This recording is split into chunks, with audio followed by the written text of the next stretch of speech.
nuestras redes sociales.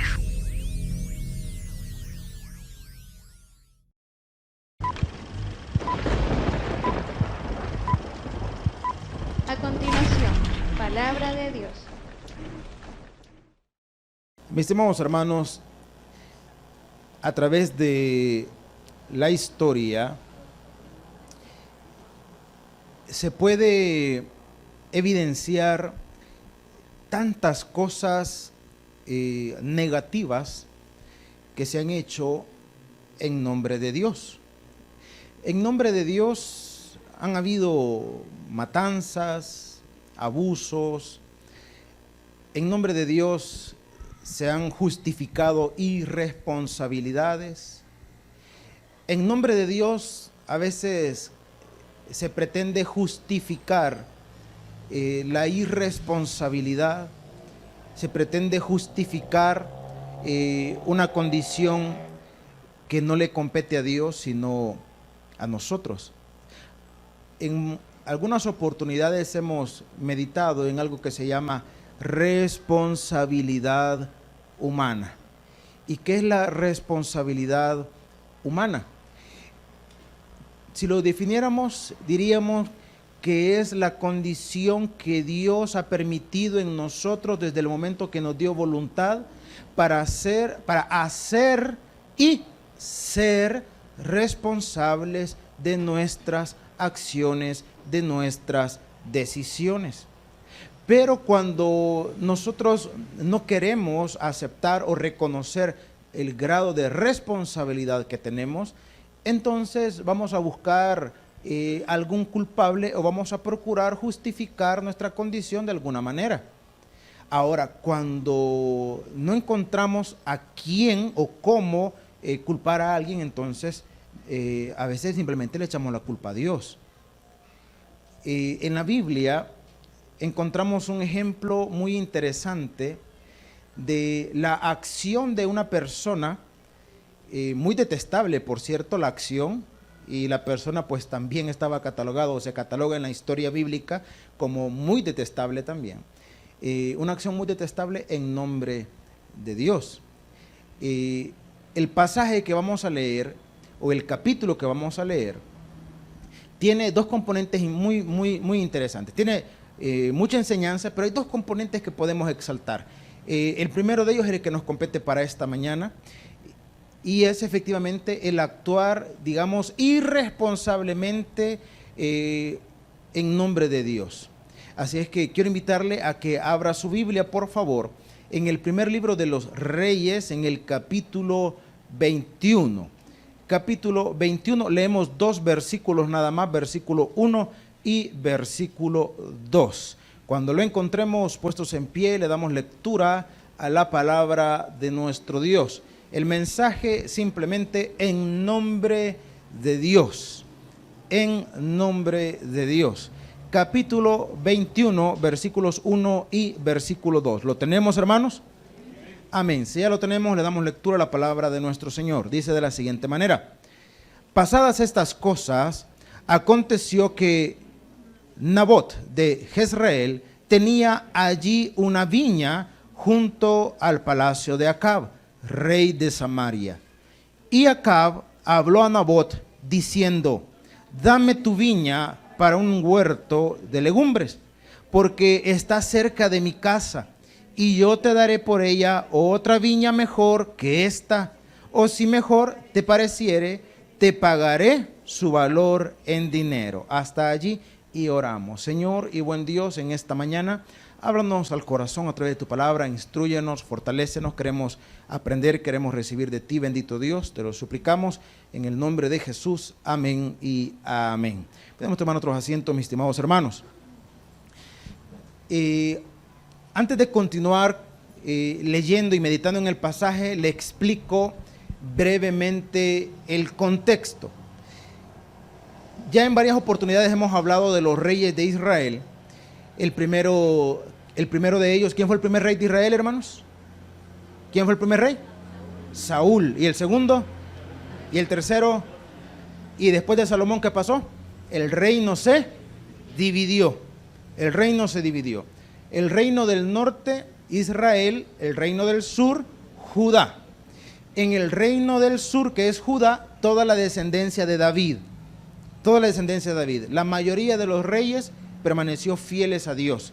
En el reino del norte, que era Israel, o se le llamó Israel, que quedaron 10 de las 12 tribus, por cierto, de esta nación, la mayoría fueron reyes paganos. Bueno, todos fueron reyes paganos. Ninguno de ellos descendiente de David, ninguno. Dentro de estos reyes paganos, a quien fuese peor.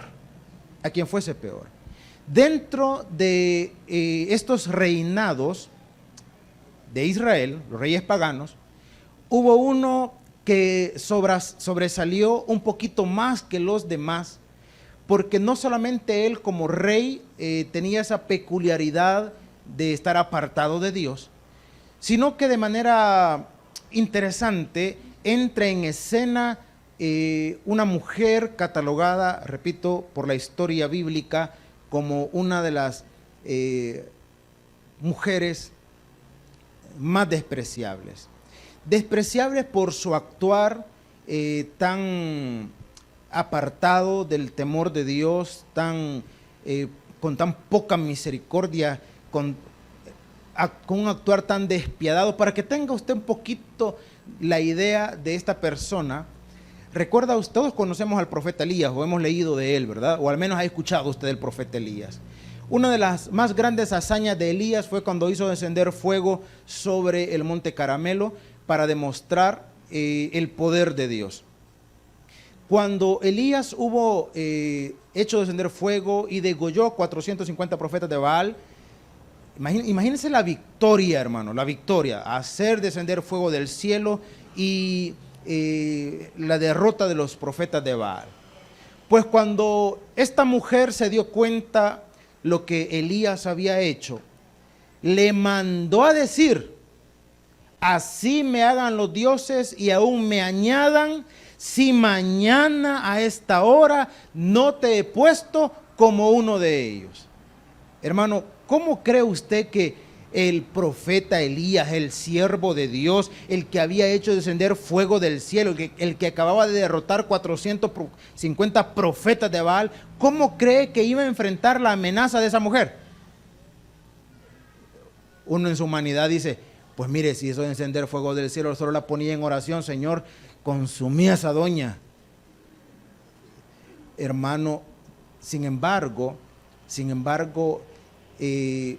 Jezabel, que es de quien le estoy hablando, tenía una reputación pero tan mala, o mejor dicho, de tan mala, que cuando Elías escuchó la amenaza, hermano, se le bajó todo, hermano. El valor, la espiritualidad, y uno de los momentos más difíciles en la vida del profeta Elías, lo vemos en la Biblia, hermano, posterior a la amenaza hecha por Jezabel. ¿Se imagina usted cómo era esta persona? Ahora, en este relato que vamos a leer, le decía, vamos a hablar de la responsabilidad humana y cómo el ser humano a veces quiere justificar sus acciones en nombre de Dios. Acab era el rey de Israel, un rey pagano, que Dios, hermano, en su misericordia, siempre quiso tener, digamos, ese contacto con Israel, no solo con Judá, porque Dios es un Dios de amor, de misericordia, de gracia, que no le cierra las puertas a nadie. Nosotros le cerramos la puerta a la gente, Dios no, hermano. Entonces, estaban en plena batalla, y Dios respaldó a Acab en la batalla. Pero parte de lo que tenía que hacer Acab para glorificar a Dios, que era quien lo estaba respaldando, era derrotar y darle muerte al rey. Porque el rey con el que estaba peleando era la figura del anatema. La palabra anatema significa maldito de Dios. Entonces Acab hizo lo siguiente: váyase al capítulo 20, versículo 41, y ese es el contexto que necesitamos. Capítulo 20, versículo 41, dice la palabra de Dios, porque ahí cerquita lo tenía, así que ya lo encontró. Amén. Dos lo encontraron, ¿los demás ya lo encontraron?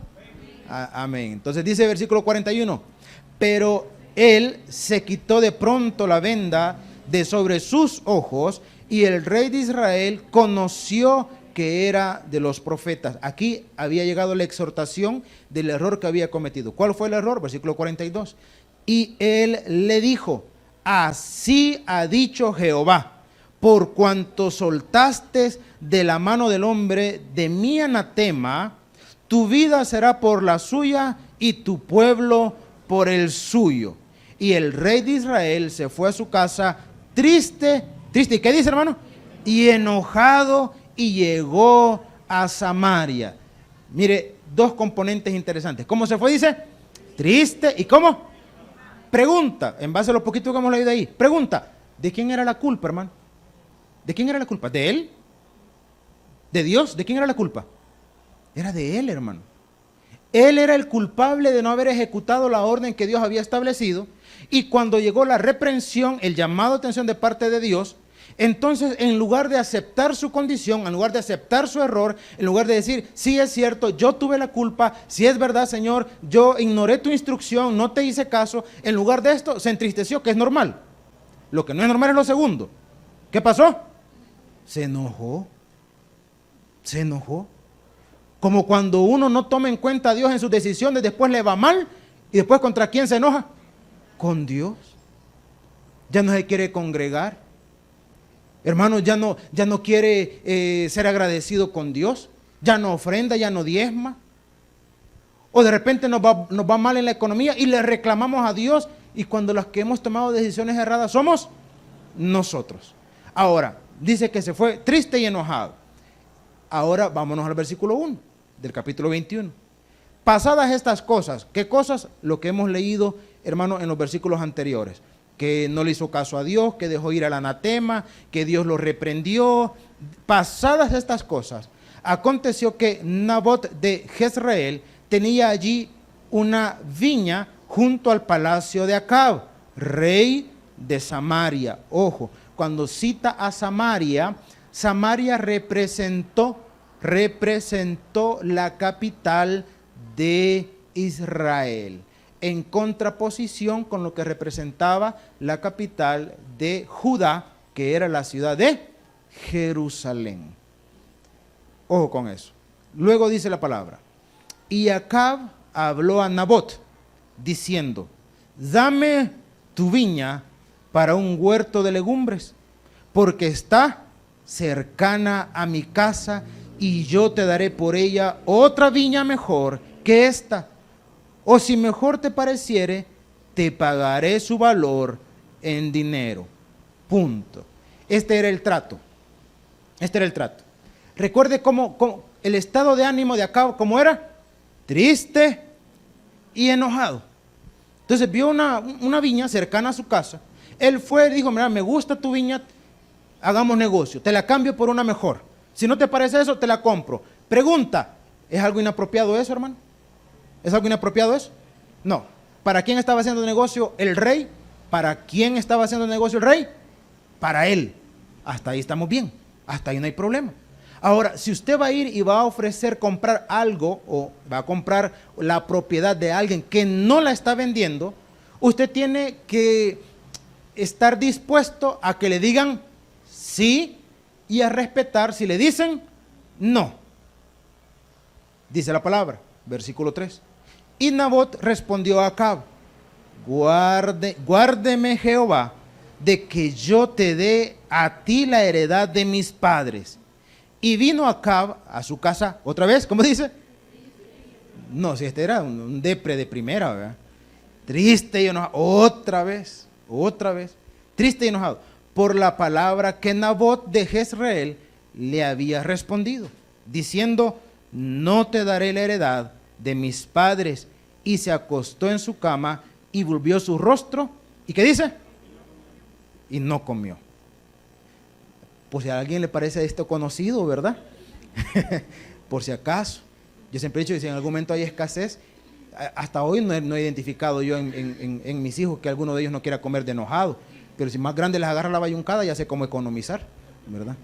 Dice la Escritura, versículo 5.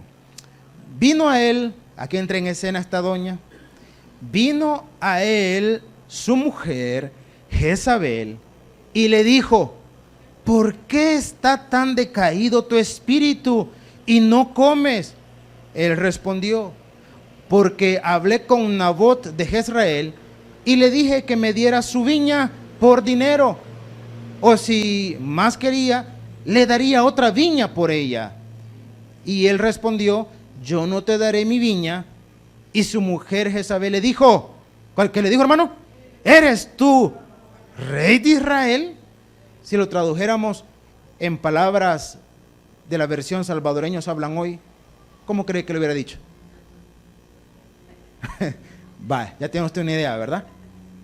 ¿Qué semejante maleficio mal hecho? ¿Cómo que no sos el rey? Mira con la tontera que salís. O sea, sos el rey, fuiste y te dijo que no y te quedaste tranquilo. No, desgracia con vos. Si es que el hombre de la relación soy yo. Hermano, y miren la condición. Le digo, ¿qué? ¿No sos vos el rey? Y hasta ahí diríamos una conversación casi normal. Acab en cierta medida manipuló un poquito la historia, si usted se dio cuenta, porque le dijo, ¿te la cambio o te la compro? Eso fue lo que le dijo, ¿o no?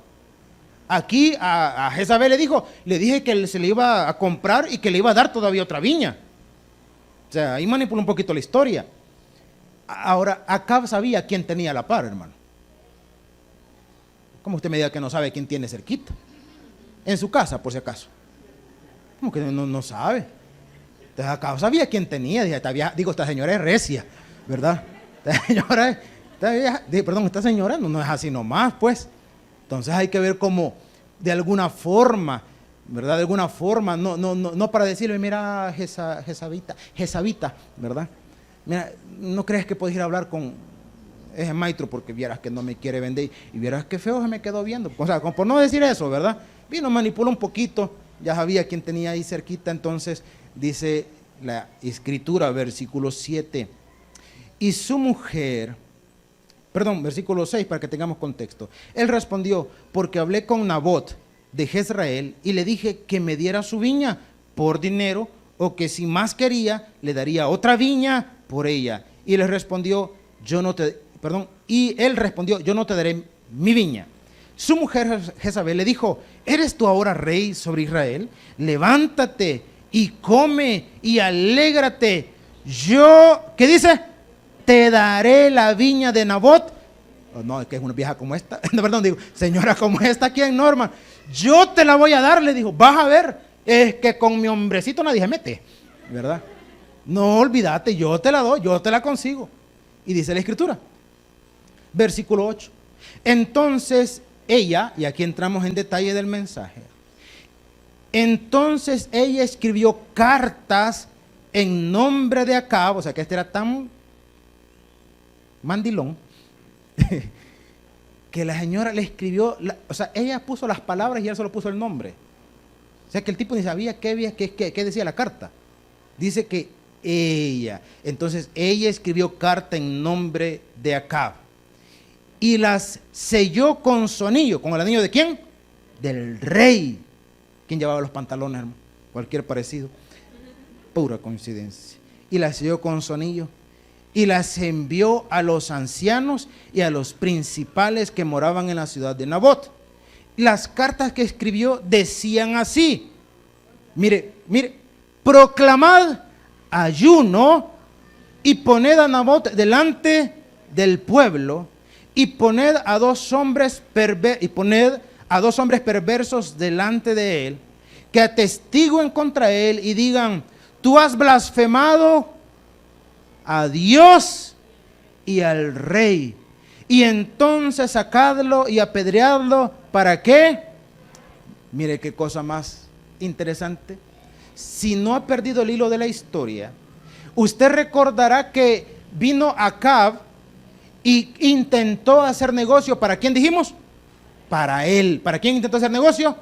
Para él. Vino el nahuilón se fue a la casa a ponerse triste, porque hay gente que en las circunstancias, en los problemas, en lugar de fortalecerse, se pone más desgraciadito para que tengan de él o de ella compasión. Eso se llama manipulación. Mire, usted está triste, está decepcionado, está emproblemado. Sí.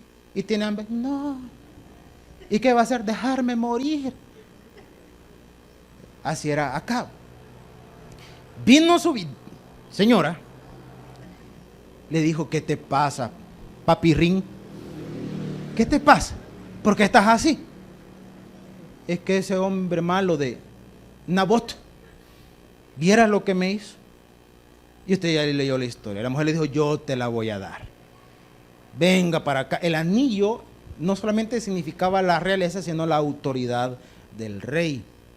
Agarró el anillo, escribió las cartas, manipuló todo, hizo todo el tramafaz. Le dijo: pongan a 2 hombres perversos que sirvan de testigos para que digan que Nabot ha blasfemado contra Dios y contra el rey. Así es que este tipo tiene que morir. Entonces, hermano, hizo todo el plan.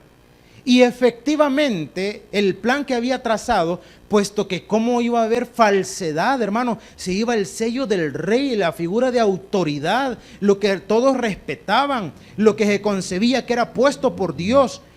Entonces, cuando se acusó de blasfemia, efectivamente el plan se cumplió. Fueron, hermano, atentaron contra la vida de Nabot. Y ahora aquí está el detalle. Todo ese plan maquiavélico, perverso, malintencionado a morir, tanto así que lo mató, ¿verdad? ¿Fue en nombre de quién, hermanos? ¿Fue en nombre de quién? No sé si captó la historia. Fue en nombre de Dios. Dice la Escritura, leamos un versículo más. Dice versículo 11. Y a los de su ciudad, los ancianos y los principales que moraban en su ciudad, hicieron como Jezabel les mandó, conforme a lo escrito en las cartas que ella les había enviado. Y promulgaron, ¿qué dice, hermano? Ayuno, y pusieron a Nabot delante del pueblo. Vinieron entonces 2 hombres perversos y se sentaron delante de él, o sea, ya delante de una especie de juicio. Y aquellos hombres perversos atestiguaron contra Nabot delante del pueblo, diciendo: Nabot ha blasfemado a Dios y al rey. Y lo llevaron fuera de la ciudad y lo apedrearon y murió. 14. Después enviaron a decir a Jezabel: Nabot ha sido apedreado y muerto. Cuando Jezabel oyó que Nabot había sido apedreado y muerto, dijo a Acab: levántate, toma la viña de Nabot de Jezreel, que no te la quiso dar por dinero, porque Nabot no vive, sino... Mire qué frialdad de señora esta. Venga para acá, Acabito. Usted quería la viña de ahí de Nabot, ¿verdad? Vaya, agárrela, porque es suya. Aquí su mujercita macho alfa se la está dando. Vaya a agarrarla. Allá está. Porque Nabot está muerto. Está muerto. No quiso. Esta vieja era marera quizás, hermano. La maestra no era así nomás. No quiso por las buenas, le dijo. Pues por las malas entonces.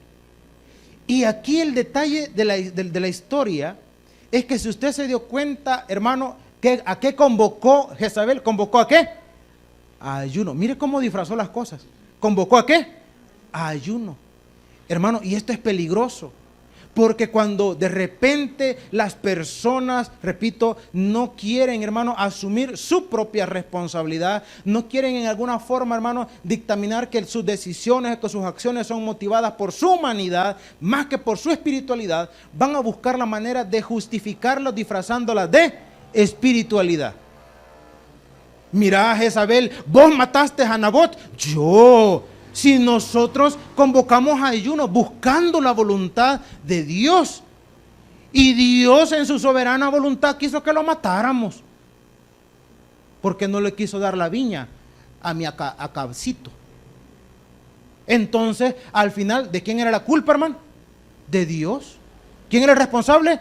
Dios. Si nosotros oramos, si nosotros le pedimos a Dios, Pero mire, y lo que está pidiendo a Dios va de acuerdo a la voluntad de Dios. Porque a veces creemos que orar, hermanos, es simplemente decir las cosas o darle órdenes a Dios disfrazadas de humildad. Y se nos olvida, hermanos, que la oración modelo es el Padre Nuestro. Y la oración modelo del Padre Nuestro nos enseña algo, hermano, no tan fácil de digerir. Señor, hágase tu voluntad. Así como en el cielo, así también en la tierra. Significa que mi oración, por supuesto que yo puedo poner delante de Dios, hermano, los anhelos de mi corazón, lo que yo quiero, yo lo puedo poner delante de Dios, pero siempre recuerde que las cosas deberían ir en función de la voluntad de Dios. Y si Dios no quiere, hermano, yo no tengo por qué forzar las cosas que no están dentro de la voluntad de Dios. Y a veces no es fácil, porque a veces es más fuerte lo que yo quiero que someterme a la disposición de Dios. Entonces, cuando yo quiero justificar mi condición, voy a venir y voy a buscar la forma, hermano, de intentar hacer casar algo. Se lo pongo en dos ejemplos.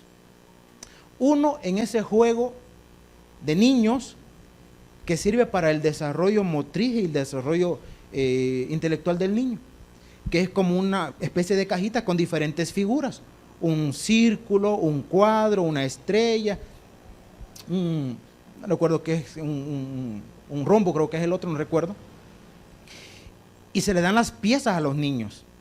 Entonces, los niños, estamos hablando de niños pequeñitos, hermano, aunque a usted le parezca tan sencillo, eso tiene un aporte tan significativo en el desarrollo de la criatura, que logre identificar las figuras, que logre cazar, hermano, en el lugar correcto esa forma.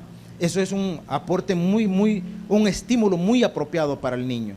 Ahora, el detalle está, lógicamente, el niño pues no lo va a desarrollar de una manera plena, óptima, de forma inmediata. Por eso se habla de un proceso y un desarrollo.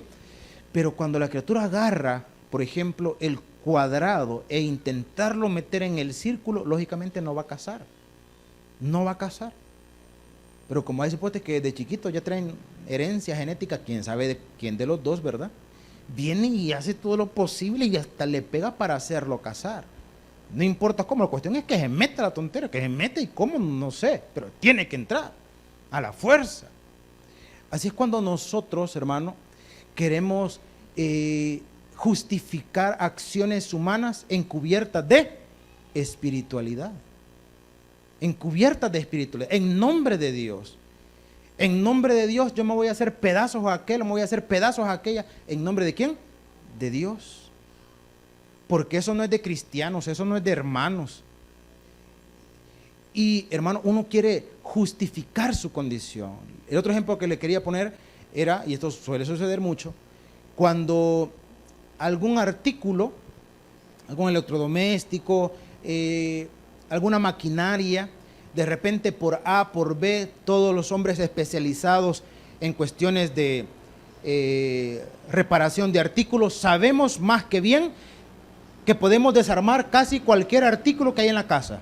Si lo que nos cuesta es armarlo de regreso, pero desarmarlo lo desarmamos. Entonces, en alguna de esas hazañas que realizamos, de repente se nos perdió, bueno, al electrodoméstico se le perdió una tuerca, no a nosotros, el electrodoméstico. Entonces viene y comienza a buscar de entre toda la colección que tiene, ¿verdad?, alguna que le logre cazar.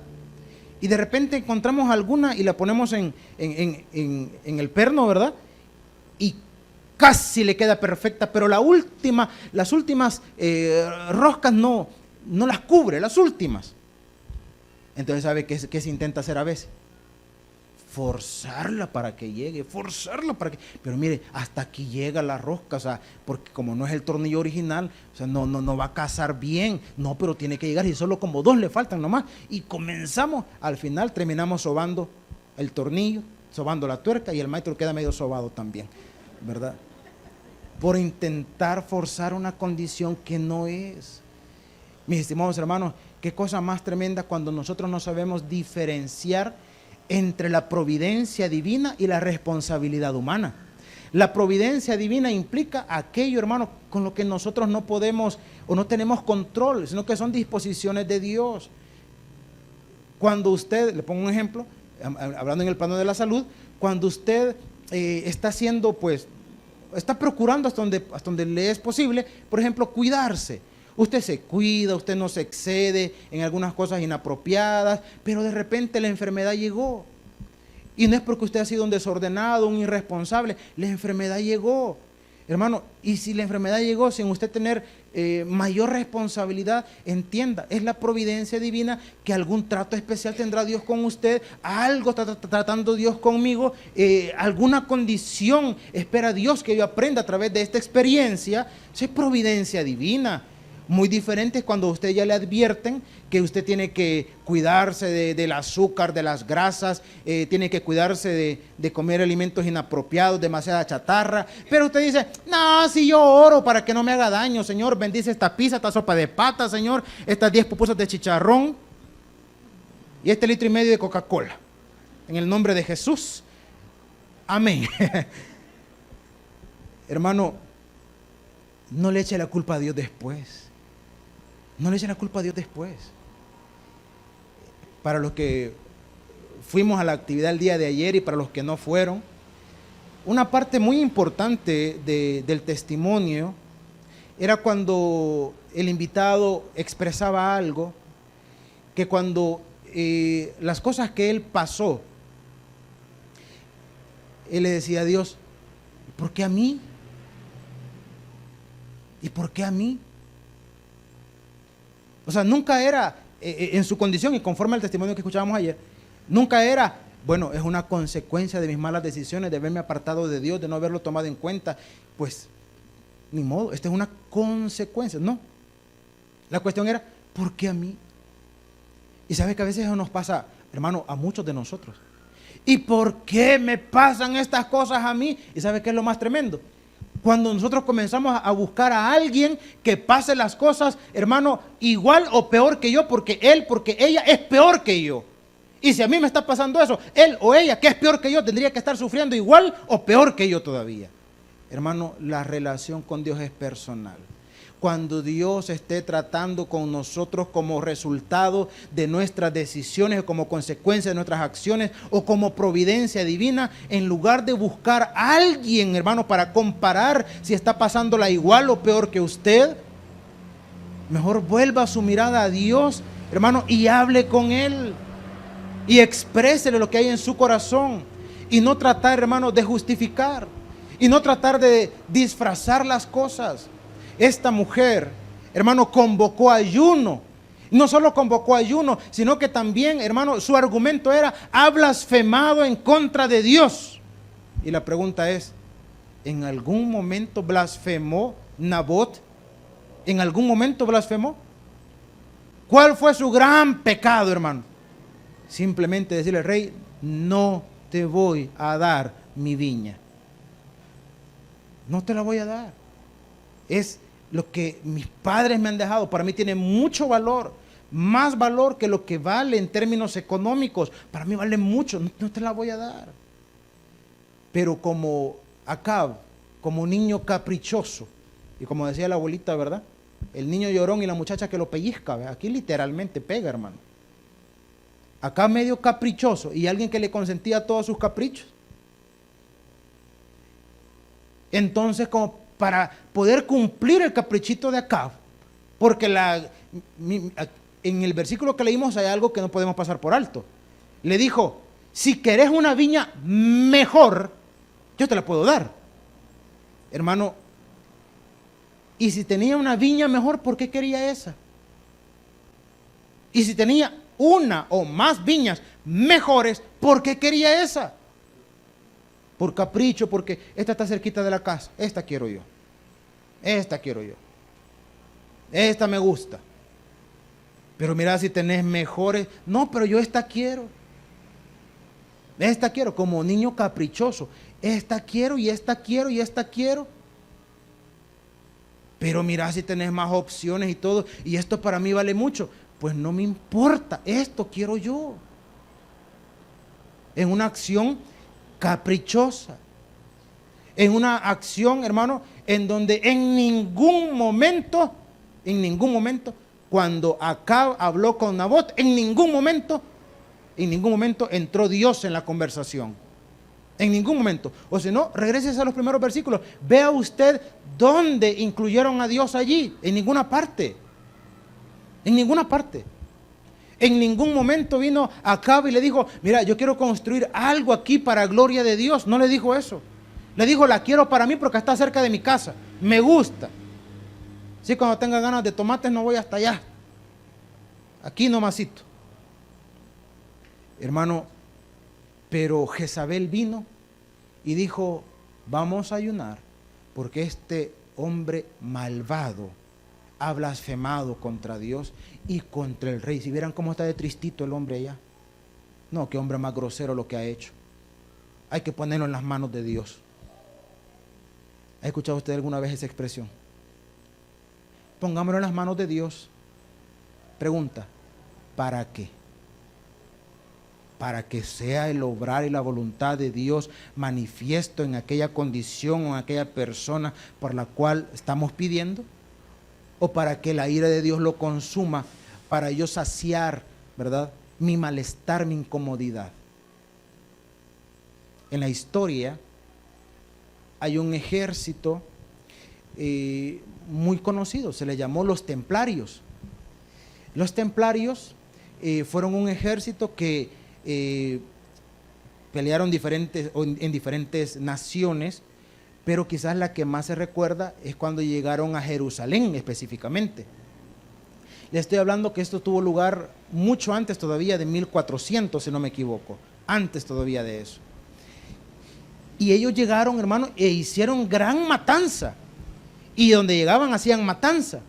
Bueno, ya no vamos a ir tan lejos, ya vamos a regresar acá a nuestro contexto. Y todas esas matanzas que hicieron, ¿sabe para qué era? Para evangelizar, para exterminar a todos estos blasfemos que no creen en Dios. Entonces matémoslos y por el temor a que no los matemos, conviértanse a Dios. Malvados. ¿Te vas a convertir? No, ¡plá! Ahora, eso era allá. Vámonos a nuestra historia. Para todos es sabido y no es extraño, hermano. Y no es extraño que cuando vinieron, entre comillas, a evangelizarnos a nuestros antepasados, en nombre de Dios, ¿qué cree que hicieron, hermano? A masacrar un montón de indígenas en nombre de Dios, para evangelizarlos, para que se convirtieran este montón de gente inculta. Tienen que convertirse al cristianismo, en este caso era el catolicismo. Entonces, para poder hacer esa conversión, había que torturarlos. Posteriormente en la historia, y creo que hasta El Salvador creo que no llegó, pero en la parte de Sudamérica sí llegó, una práctica que se llamó la Inquisición, que todo aquel que no estuviera de acuerdo con las normas de la iglesia, lo que la iglesia establecía, lo que la iglesia creía, tenía que ser torturado a muerte. Tenía que ser torturado. Y en algunas oportunidades les he contado que tuve la oportunidad de visitar un museo que se llama el Museo de la Inquisición. Y están allí algunas de las máquinas que utilizaron, hermanos, para castigar a los herejes, a los blasfemos, porque no estaban de acuerdo, no con la Biblia, con lo que el hombre o con lo que la iglesia decía. Método de tortura, y creo que a todos nos pasa, ve la máquina de tortura y uno se imagina estar allí. Y había uno que era como una especie de círculo con 4 poleas. Le amarraban de cada extremidad y después comenzaban a estirarlo simplemente, a estirarlo. No es método de crecimiento, por si acaso, hermano. Llegaba a un punto donde literalmente era desmembrado. Literalmente, desmembrado. Otro de los métodos que era tan sencillo y tan cruel, era simplemente una polea en el techo. Ponían un lazo, le ponían los brazos atrás, lo sujetaban de las muñecas y lo comenzaban a levantar. O sea que el castigo allí era simplemente su propio peso. O sea que algunos sufriríamos más que otros, hermano. Sí. Si algunos ni siquiera nos han levantado del piso, ya no, ¿verdad? Hermano, lo levantaban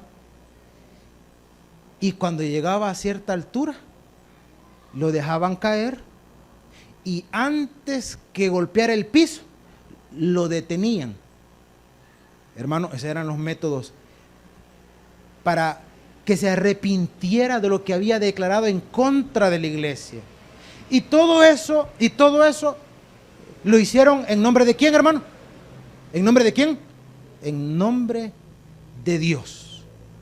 Porque todo era para honrar a Dios. Mis estimados hermanos, ¿y sabe qué es lo tremendo? Que en todas esas prácticas, así como en algunas de nuestras prácticas, no estaba Dios, hermano. No estaba Dios. El ser humano podía haber dicho, nadie se atreva a contradecirme. Estoy hablando en la historia. Nadie se atreva a contradecirme, y el que se atreva a contradecirme, aténgase a las consecuencias. ¿Con quién se está metiendo? ¿Con Dios? No, conmigo. Pero no, es más fácil decir, no, está faltándole a Dios, por lo tanto, Dios me ha puesto como instrumento de su juicio, de su ira, y yo lo voy a castigar en nombre de Dios. Para los ciudadanos de Israel, o de Samaria específicamente, la muerte de Nabot era no sé si decirle en nombre de o bajo la responsabilidad de. Hablemos de la responsabilidad. La muerte de Nabot era bajo responsabilidad ¿de quién? ¿De quién? De Dios. Porque semejante blasfemo no puede quedar así nomás. Entonces, Jezabel, a los ojos de los habitantes de Samaria, ¿Jezabel tenía algo que ver en la muerte de Nabot? Nada.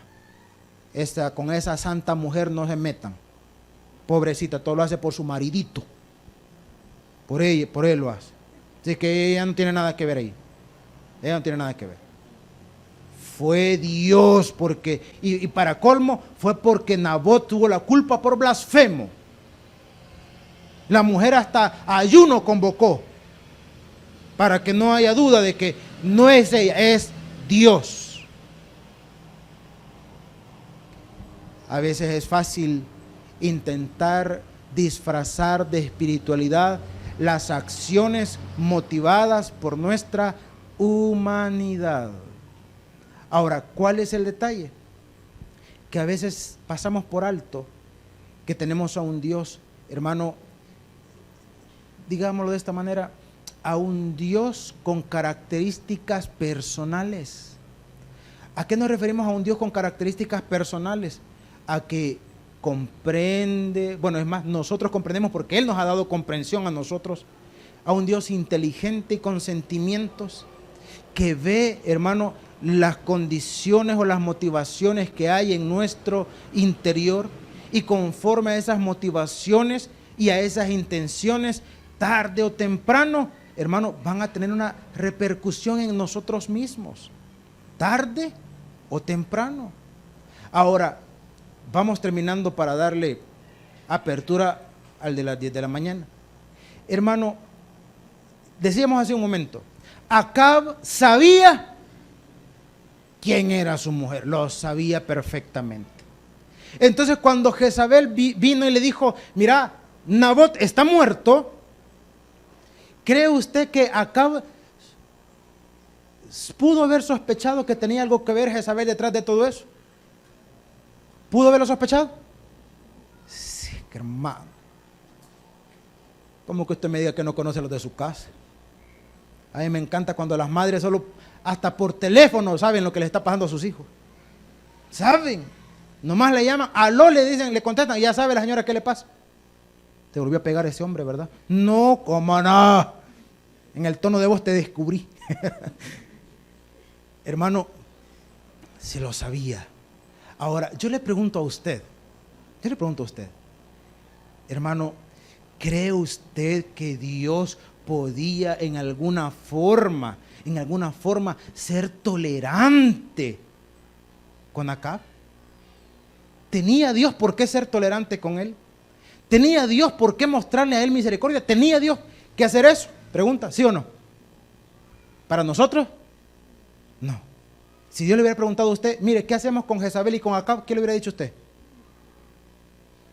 Pregunto, ¿qué le hubiera dicho? Mire, untémosle zarza a barbacoa y tirémoslos allá a Lempa. A ver qué les pasa. Hermanos, dice la Escritura y vamos terminando. Dice versículo 18. Levántate, desciende a encontrarte con Acab, rey de Israel, que está en Samaria. He aquí, él está en la viña de Nabot, a la cual ha descendido para tomar posesión de ella. O sea que ni lento ni perezoso. Mira, allá está la viña, voy para allá. Ahora, aquí entra en escena un personaje. Vamos a hacer algo que se me pasó por alto. Leemos el versículo 17, que este es el personaje que vale la pena tomarlo en cuenta. Mucho.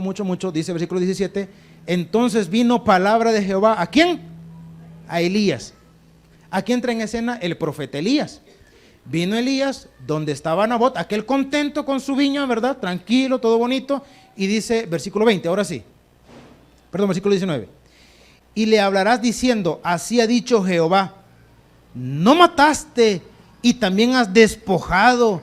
Y volverás a hablarle diciendo, así ha dicho Jehová, en el mismo lugar donde lamieron los perros la sangre de Nabot, los perros lamerán también tu sangre, tu misma sangre. Esta fue la sentencia de parte de Dios. Mire qué interesante pregunta para que vea usted la gran diferencia entre las motivaciones humanas y la providencia de Dios. Hermano, Nabot tenía algo que ver con Elías. ¿Tenía algo que ver Nabot con Elías? No. Elías dijo, ahorita me va a escuchar este desgraciado de este rey de Israel, de Acab. Ahorita, no. Dios le dijo, anda, decile, yo te mando, decile. Muy diferente, ¿verdad? Yo te mando. Ahora, vea usted lo que dice, versículo 20. Y Acab dijo a Elías, ¿me has hallado enemigo mío? O sea, fue pregunta, ¿verdad? O sea, ¿somos enemigos nosotros para que me estés amenazando? ¿Te he hecho yo algo a vos? ¿Era tu pariente Nabot? ¿O qué? ¿Cuál es tu problema conmigo? ¿Qué te he hecho yo? Dice la Escritura.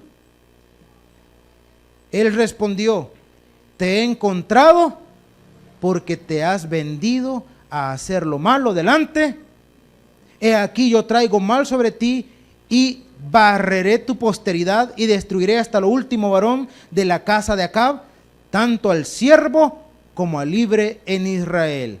Y dice la Escritura, versículo 22, y pondré tu casa como la casa de Jeroboam, hijo de Nabat, y como la casa de Baasa, hijo de Ahías, por la rebelión con que me provocaste a ira, con que has hecho pecar a Israel. Deténgase ahí. Mire qué interesante, porque si nosotros decimos, mire, ¿cuál fue la motivación? Primero, Acab le dijo a Elías, bueno, tengo algo que ver con vos, soy tu enemigo, sos mi enemigo. ¿Cuál es el pleito? ¿Por qué venís a amenazarme? ¿Por qué? Entonces Elías, pero parafraseándoselo, le dijo, mira, yo no tengo nada que ver con vos, yo vengo aquí a decirte lo que Dios me ha dicho que te diga. Y has actuado mal. ¿Y sabes cuál es el problema? El problema aquí no es ningún otro más que has hecho pecar a Israel haciendo lo que actúe en nombre de Dios. ¿En nombre de quién? De Dios. Hermano, qué cosa más tremenda es cuando nosotros provocamos acciones inapropiadas en otras personas y hacemos que otras personas, voy a usar esta expresión, caigan en pecado. ¿Y quién ocasionó que esa persona caiga en pecado? ¿Quién la ocasionó? Yo. Mira, hay algo detestable. Si alguno de nosotros en nuestra vida anterior lo hizo y tiene la oportunidad de enmendarlo, enmiéndelo. ¿Sabe qué es cosa más tremenda? Cuando nosotros le enseñamos a alguien o instruimos a alguien, hermano, en el vicio. Cuando una persona que es fumadora, para directa o indirectamente para hacer otro fumador, ¿sabe qué hacen? Mandan al que no fuma a que le encienda el cigarro. Y es que hacerlo así. Y de repente ha instruido a alguien en ese vicio tan destructivo, en el alcoholismo. Cuando comienza a incitar a alguien a que entre en ese mundo. Y así en muchas otras cosas. Hermano, si alguna vez lamentablemente participamos de eso y tenemos la oportunidad de enmendarlo, hay que enmendarlo. Porque qué cosa más tremenda es incitar a otros, hermano, para que cometan errores. Incitar a otros, hermano, como cuando usted o yo hablamos mal de alguien para que aquella persona con la que aquel nunca ha tenido relación, ¿verdad?, le termine cayendo mal. Uy, te cae bien vos ese o esa. No, hombre, mira, si yo te dijera y yo te contara, hermano, ¿y qué tiene que ver? ¿Por qué tiene que inducir a alguien a que tenga un sentimiento negativo hacia otra persona? ¿Por qué? Si usted tiene algo en contra de él, en contra de ella, es usted, y no haga que alguien entre en esa situación. Cuando los padres tienen problemas, hermano, y comienzan a hablar mal de su cónyuge, del padre de sus hijos o de la madre de sus hijos, y poner a los hijos en contra, no hay cosa más detestable que eso. No hay cosa más detestable que eso. Y aquí el juicio de Dios para con Acab, hermano, no era tanto la muerte de Acab, sino lo que había ocasionado en contra del pueblo, a que el pueblo actuara en nombre de Dios, creyendo que habían hecho bien en nombre de Dios, cuando realmente lo que había detrás de todo eso, hermano, era simple y sencillamente una acción humana despreciable. Y ese fue el mensaje de Dios para Acab. Y dice la Escritura, versículo 23, de Jezabel también he hablado, de Jezabel también ha hablado, Jehová, diciendo, los perros comerán a Jezabel en el muro de Jezreel, o de Jezreel. El que de Acab fuere muerto en la ciudad, los perros lo comerán, y el que fuere muerto en el campo, lo comerán las aves del cielo. Ahora, terminemos, por favor, y esto es lo que nos queda para después, culto a las 10.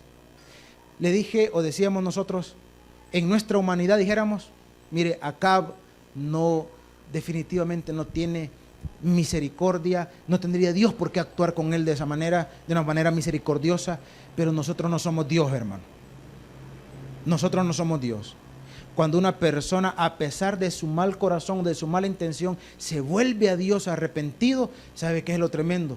Que tenemos a un Dios grande en misericordia, hermano. Grande en misericordia. Y hay quienes dicen, mire, y si personas que han actuado tan horrendamente, personas que han actuado tan despreciablemente, vienen a Dios a pedirles perdón, capaz Dios los perdona. No sé si decir tristemente o no decir tristemente. Sí, hermano. Mire lo que dice, los últimos 2 versículos, por favor. Entonces vino palabra de Jehová a Elías Tisbita diciendo, ¿no has visto? O sea, esto le dijo Dios a Elías, ¿no has visto cómo Acab se ha humillado delante de mí? Pues por cuanto se ha humillado delante de mí, no traeré el mal en sus días. En los días de su hijo traeré el mal sobre. ¿Tuvo compasión Dios de Acab, hermano? Pregunta, ¿tuvo compasión Dios de Acab? Ahora, hay una cosa que no vamos a pasar por alto, hermano. Dios siempre tiene misericordia y Dios siempre nos perdona. Pero hay consecuencias de las cuales no nos podemos librar. Dios perdona el pecado, pero las consecuencias las asumimos. Dios le dijo a Elías, mira, se arrepintió Acab. ¿Qué hacemos? No lo voy a perdonar. Pero las consecuencias, no te preocupes. Él no las va a ver, pero su descendencia las va a ver, porque consecuencias siempre habrán. Mis estimados hermanos, en nombre de Dios, le dije al inicio, se han hecho tantas cosas. Nosotros tenemos que actuar motivados realmente por la voluntad de Dios, más que por la voluntad humana. En la voluntad humana actuamos de manera despreciable. En la voluntad de Dios actuamos conforme a su amor y a su misericordia.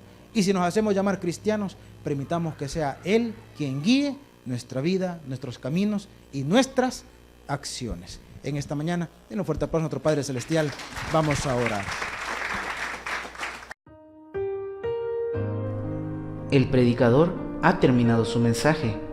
Es tiempo de que recibas a Jesús como tu Salvador personal. Ora conmigo de la siguiente manera. Señor Jesús, yo te recibo hoy como mi único y suficiente Salvador personal. Creo que eres Dios, que moriste en la cruz por mis pecados y que resucitaste al tercer día. Me arrepiento, soy pecador. Perdóname, Señor. Gracias doy al Padre por enviar al Hijo a morir en mi lugar. Gracias, Jesús, por salvar mi alma hoy en Cristo Jesús, mi Salvador. Amén. Bienvenido a la familia de Dios. Ahora te invitamos a que crezcas en el conocimiento de las Escrituras. Congrégate con nosotros. Estamos ubicados en kilómetro 6,5, carretera a Los Planes de Renderos.